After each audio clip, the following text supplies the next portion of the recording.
இன்றைக்கு புனித மக்கமா நகரத்திலே மக்கா எக்ரிமெண்ட் என்கிற பேர்ல, மக்கா ஒப்பந்தம் என்கிற பேர்ல சவுதி அரேபியாவும் பாகிஸ்தானும் துருக்கியும் ஒரு பிராந்திய ஒருமைப்பாட்டு ஒப்பந்தத்தை செய்து கொண்டிருக்கிறார்கள். இது இன்றைக்கு பரவலாக பேசப்படக்கூடிய ஒரு நிகழ்வாக மாறி இருப்பதை நம்ம பார்க்க முடியும். சவுதி, துருக்கி, பாகிஸ்தான் இடையேயான புதிய கூட்டு இராணுவ ஒப்பந்தமாக இந்த ஒப்பந்தம் அறிவிக்கப்பட்டிருக்கிறது. 3 நாடுகளுக்கிடையான நீண்ட கால வரலாற்று தொடர்புகளால் வழிநடத்தப்பட்ட காரணத்தினாலும் அவற்றை ஒன்றிணைக்கிற சகோதரத்துவம், அதே போன்று இஸ்லாமிய ஒற்றுமையினுடைய பிணைப்புகளை அடிப்படையாக கொண்டும் நீண்டகால பாதுகாப்பு ஒத்துழைப்பை வெளிப்படுத்துகிற வகையில் ஒரு கூட்டு இராணுவ ஒப்பந்தத்தை நாங்கள் செய்து கொண்டிருக்கிறோம் என்று சொல்லி இன்றைக்கு பாகிஸ்தானும் துருக்கியும் சவுதி அரேபியாவும், அதே நேரத்தில் இன்றைய நாள் இந்த ஒப்பந்தம் தொடர்பாக ஈரான் ஒரு செய்தியை வெளியிட்டிருக்கிறது.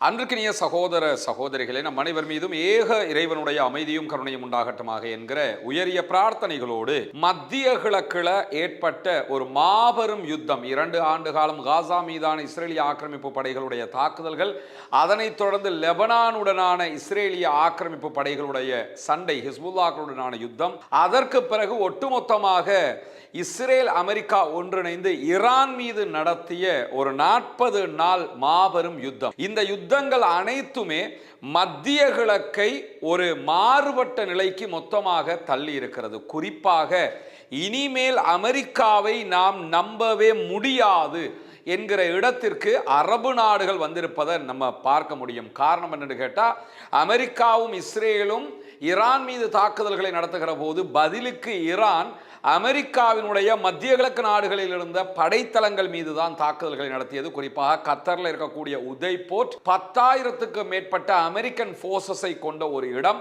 அதன் மீது பாரிய தாக்குதல்கள் நடத்தப்பட்டது. Kuwait, Bahrain, UAE, Saudi Arabia, Jordan உள்ளிட்ட எல்லா நாடுகள் மீதும் ஈரான் தாக்குதல்களை நடத்தியது. இந்த தாக்குதல்களின் போது ஈரானுடைய தாக்குதல்களை அமெரிக்கன் போர்சஸால் தடுக்க முடியவில்லை. அமெரிக்கா நம்மை காப்பாற்றும், நம்முடைய நாட்டுக்கு பாதுகாப்பாக இருக்கும்னு ட்ரில்லியன் கணக்கான அமெரிக்க டாலர்களை அள்ளி கொடுத்து கொண்டிருந்த அரபு நாடுகளுக்கு ஏமாற்றம் தான் மிஞ்சிருந்தது. ஏன்னா எந்த விதமான லாபமும் அமெரிக்காவால் ஏற்பட, இந்த காரணத்தினால அரபு நாடுகள் தற்போது தங்களுக்குள் பல ஒப்பந்தங்களை செய்து கொள்ளுகிற அதே நேரம் தங்களோடு ஒட்டி இருக்கிற பிராந்திய நாடுகளோடும் ஒப்பந்தங்களை செய்து கொள்கிறார்கள். அது அத்தனையுமே இராணுவ ரீதியிலான ஒப்பந்தங்களாகவும் இருக்கிறது. குறிப்பாக அணு ஆயுத பலம் கொண்ட பாகிஸ்தானோடு ஒரு நெருங்கிய இராணுவ ஒப்பந்தத்தை ஆல்ரெடி சவுதி அரேபியா பண்ணிட்டாங்க. அதற்கு பிறகு குவைத்தும் பாகிஸ்தானோடு ஒரு ஒப்பந்தத்தை செய்து கொண்டிருந்த நிலையில இன்றைக்கு புனித மக்கமா நகரத்திலே மக்கா எக்ரிமெண்ட் என்கிற பேர்ல, மக்கா ஒப்பந்தம் என்கிற பேர்ல சவுதி அரேபியாவும் பாகிஸ்தானும் துருக்கியும் ஒரு பிராந்திய ஒருமைப்பாட்டு ஒப்பந்தத்தை செய்து கொண்டிருக்கிறார்கள். இது இன்றைக்கு பரவலாக பேசப்படக்கூடிய ஒரு நிகழ்வாக மாறி இருப்பதை நம்ம பார்க்க முடியும். சவுதி, துருக்கி, பாகிஸ்தான் இடையேயான புதிய கூட்டு இராணுவ ஒப்பந்தமாக இந்த ஒப்பந்தம் அறிவிக்கப்பட்டிருக்கிறது.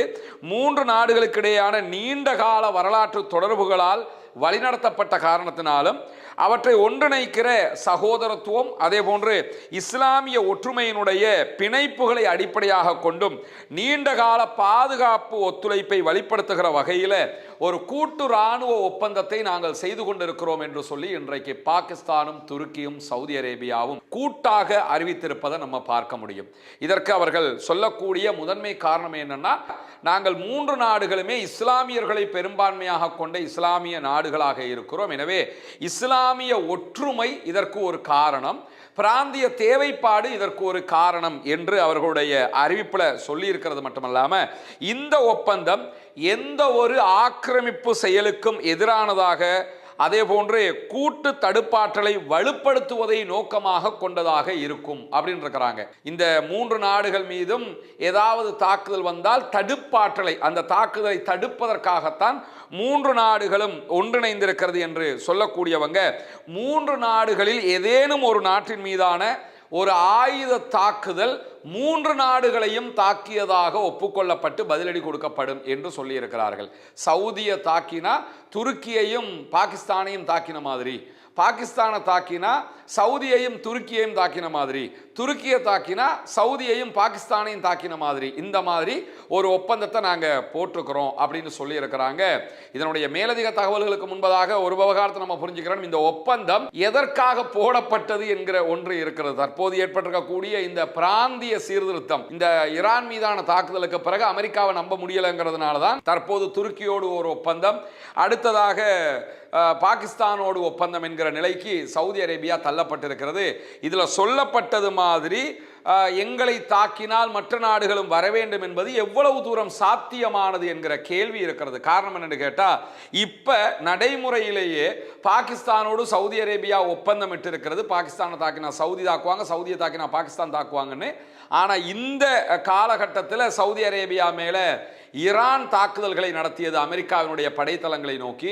பாகிஸ்தான் சவுதிக்கு ஆதரவாக அல்லது ஈரானுக்கு எதிராக வரல. பாகிஸ்தானுடைய இராணுவ விமானங்கள் எல்லாம் ஆல்ரெடி கொண்டு போய் ரியாதில் களமிறக்கப்பட்டிருக்கிறது, ஆயுதங்கள் கொண்டு போய் நிலைநிறுத்தப்பட்டிருக்கிறது. எந்த விதமான எதிர்வினைவுகளையும் அவர்கள் ஏற்படுத்தலை. அதை தாண்டி பாகிஸ்தான் தான் சவுதி போர்சஸுக்கே பன்னெடுங்காலமாக பயிற்சி கொடுத்து வர்றாங்க. அந்த அடிப்படை மட்டும்தான் இருக்குது தவிர தாக்குதல்களை நடத்தவில்லை என்பது நமக்கு கண்ணுக்கு முன்னாடி தெரியும். அதே மாதிரி ஹூத்திஸ் படைப்பிரிவுகள் சவுதி அரேபியா மேல அட்டாக் பண்ணி கொண்டிருக்கிறாங்க. அதற்காக ஹவுத்தீஸ் மேல பாகிஸ்தான் தாக்குதல்களை நடத்துவதற்கு வரவில்லை. எந்த விதமான ரியாக்ஷனையும் அவங்க காட்டல. ஈராக்ல இருக்கக்கூடிய ஈராக்கினுடைய துணை இராணுவமாக செயல்படுகிற ஈரானுடைய ஆதரவு பெற்ற PMF மக்கள் திரள் படைப்பிரிவு என்கிற படைப்பிரிவு, அவங்க சவுதி அரேபியா மேல யான்பு மேல எல்லாம் அட்டாக் பண்ணி இருந்தாங்க. அதற்கு எதிராக சவுதியை காப்பாற்றுவதற்காக பாகிஸ்தான் வரவில்லை. எனவே ஒப்பந்தம் காகிதத்தில் இருக்குதே தவிர யதார்த்தத்தில் நடைமுறைக்கு வரல. அப்போ பாகிஸ்தான் எப்போதான் வருவாங்க என்கிற கேள்வி இருக்கிறது. சில நேரங்களில் இந்த ஒப்பந்தத்தில் எங்கேயுமே இடம்பெறலை. இஸ்ரேல் தாக்கினால் பாகிஸ்தான் வரும் என்கிறத அவங்க மென்ஷன் பண்ணுறாங்களாங்கிறது தெரியல. ஆனால் எந்த விதமான ஒரு ஆய்வாளர்களும் கூட, ஜியோ பாலிட்டிக்ஸ் பேசக்கூடிய சர்வதேச ஆய்வாளர்கள் கூட இஸ்ரேலை மென்ஷன் பண்ணி இந்த ஒப்பந்தத்தை சுட்டி காட்டவே இல்லை.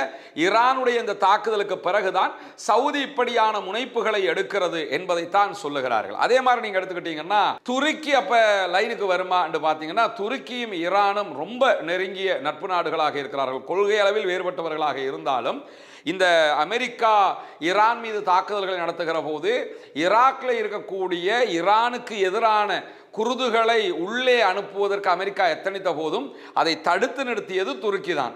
ஏன்னா துருக்கி ஈரானை பகைத்துக் கொள்வதற்கு எந்த நேரத்திலும் விரும்பாத ஒரு கண்ட்ரியாக இருக்கிறது. இன்னும் சொல்ல போனால் இஸ்ரேலோட ஈரான் தான் நெஞ்ச நிமித்தி நிற்கிறாங்கிறதுனாலேயே ஈரானை ஆதரிக்கக்கூடிய ஒரு இடத்துல துருக்கி இருக்கிறது. எனவே எந்த காரணம் கொண்டும் ஈரானுடைய இந்த யுத்தத்திற்கு சவுதிக்காக இவங்க வருவாங்களான்னு பார்த்தீங்கன்னா நிச்சயமாக வரப்போவதில்லை. வேறு ஏதாவது ஒரு காரணம் தான் இதில் இருக்க முடியும் என்கிற செய்திகளுக்கு மத்தியில் சவுதி அரேபியா பாகிஸ்தானுடனான பாதுகாப்பு ஒப்பந்தம் எந்த ஒரு குறிப்பிட்ட நாட்டையும் குறிவைக்கவில்லை என்கிற செய்தியை இன்றைக்கு துருக்கி அறிவித்திருப்பதை நம்ம பார்க்க முடியும். துருக்கியினுடைய அறிவிப்பு பிரகாரம் சவுதி அரேபியா இன்றைக்கு வெளியிட்டிருக்கக்கூடிய இந்த ஒப்பந்தத்தில் நாங்களும் கையெழுத்திட்டு இருக்கிறோம், ஆனால் இது எந்த ஒரு நாட்டையும் இலக்கு வைத்தது அல்ல அப்படிங்கிறாங்க. இதான் ஈரானை தான் சொல்றாங்க, ஈரானுடைய பேரை சொல்லல. ஈரான் இப்படி அட்டாக் பண்ணும்போது ஈரானுக்கு எதிராக நாங்கள் வருவோம்னு அர்த்தம் இல்லை என்பதை சொல்லாமல் சொல்லி இருக்கிறது துருக்கி என்கிற செய்திகளை நம்ம பார்க்க முடியும்.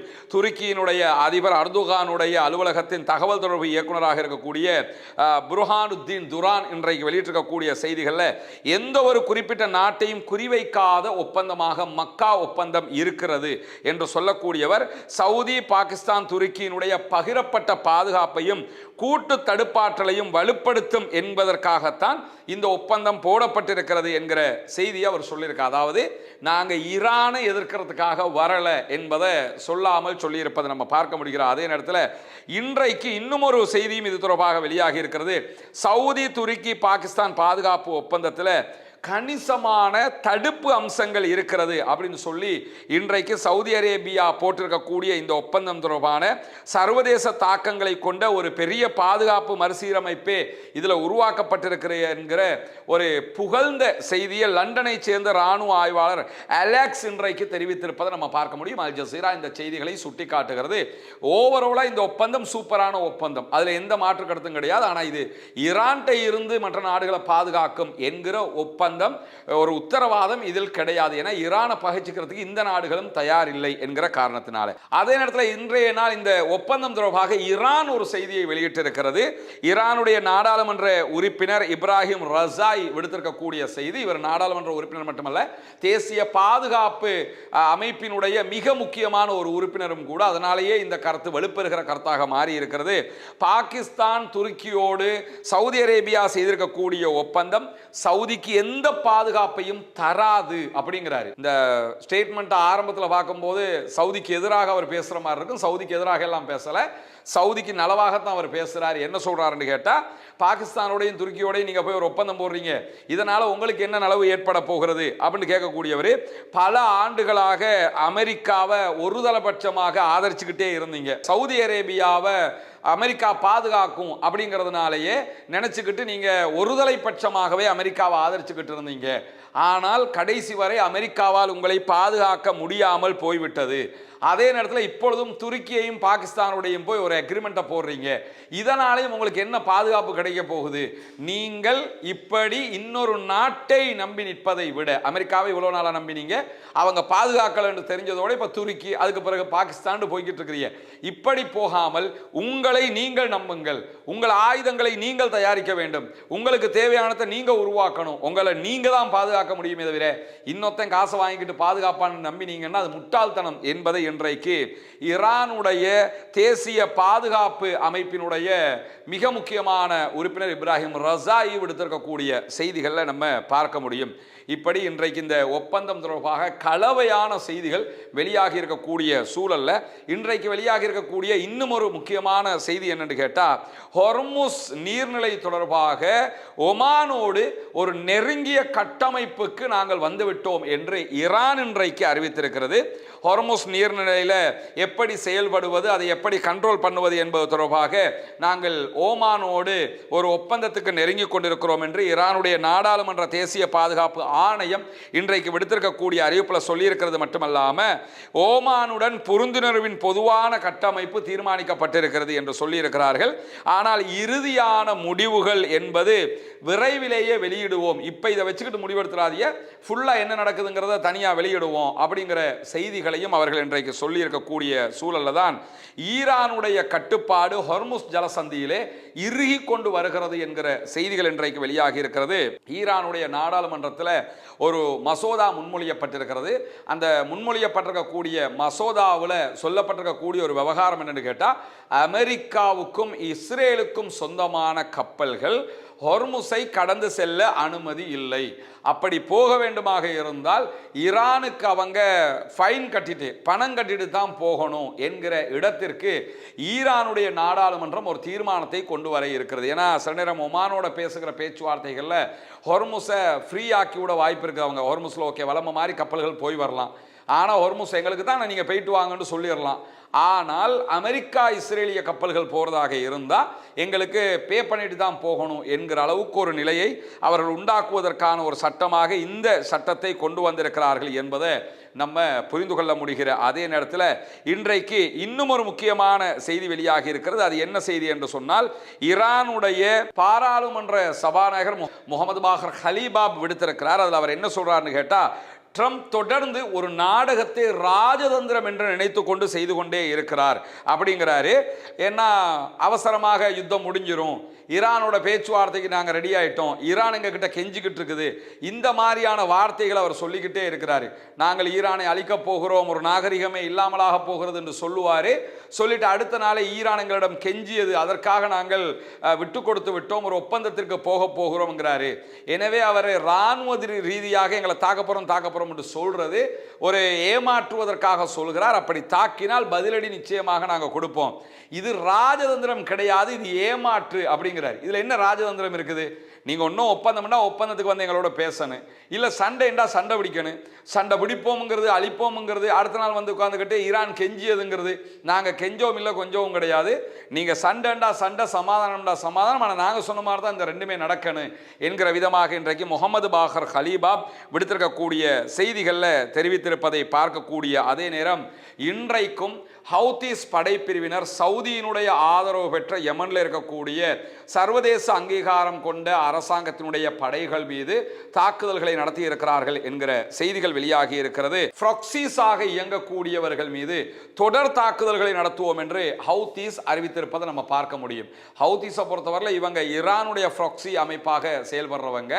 அதே நேரம் சவுதி அரேபியா யமனுக்குள்ள இவர்களுக்கு எதிராக அவங்க ஒரு படைப்பிரிவை வச்சுக்கிட்டு இருக்கிறாங்க. சர்வதேச அங்கீகாரம் கொண்ட அரசாங்கம் ஒன்று வச்சிருக்கிறாங்க. அது சவுதியினுடைய ஆதரவு பெற்ற படைப்பிரிவுகள். இந்த படைப்பிரிவுகள் மேலே நாங்கள் தொடர் தாக்குதல்களை நடத்துவோம்னு சொல்லி இன்றைக்கு காலையில் ஹதரமவுத் பகுதிகளிலையும் அதே போன்று மகரிப் மாகாணத்தினுடைய பகுதிகள் மேலையும் 12 ஏவுகணை தாக்குதல்களுக்கு மேல ஹவுதீஸ் நடத்தி இருப்பது மட்டுமல்லாம இந்த 2 பகுதிகளுமே சவுதி அரேபியாவினுடைய ஆதரவு பெற்ற படைப்பிரிவுகளுடைய கோட்டைகளாக இருந்த இடங்கள். எனவே தொடர்ந்து ஹூதீஸ் சவுதி அரேபியா மீதும் சவுதி அரேபியாவினுடைய ப்ராக்ஸி அமைப்புகள் மேலையும் அவங்களுடைய ஆதரவு பெற்ற அமைப்புகள் மேலையும் நடத்தி வரக்கூடிய சூழல்ல தான் சவுதி அரேபியா இப்பொழுது ஒரு புதிய ஒப்பந்தத்தையும் செய்திருக்கிறார்கள். ஒருபுறம் ஈரானுக்கும் அமெரிக்காவுக்கும் இடையிலான ஒப்பந்தமே நடைமுறைக்கு வராமல் சண்டையா சமாதானமா என்கிற ஒரு கேள்விக்கு மத்தியில நிற்கக்கூடிய சூழல்ல தற்போது இந்த பிரச்சனைகளும் உருவெடுத்திருப்பதை நம்ம பார்க்க முடியும். தொடர்ந்து இணைந்திருங்கள். ரஸ்மின் மைசி நியூஸ் மற்றும் ரஸ்மின் டாக்ஸ் ஆகிய 2 சேனல்களோடு வரக்கூடிய உண்மை செய்திகளை உடனுக்குடன் உங்களோடு பகிர்ந்து கொள்வதற்கு தயாராக இருக்கிறோம். ஆக்கிரமிப்புகள் ஓய வேண்டும், ஆக்கிரமிப்பாளர்களும் ஓய வேண்டும் என்கிற உயரிய பிரார்த்தனைகளோடு ஆக்கிரமிப்பாளர்களுக்கு எதிராக தொடர்ந்தும் ஜனநாயக ரீதியாக குரல் எழுப்புவோமாக வாகிறது. அல்ஹம்துலில்லாஹி ரப்பில் ஆலமீன்.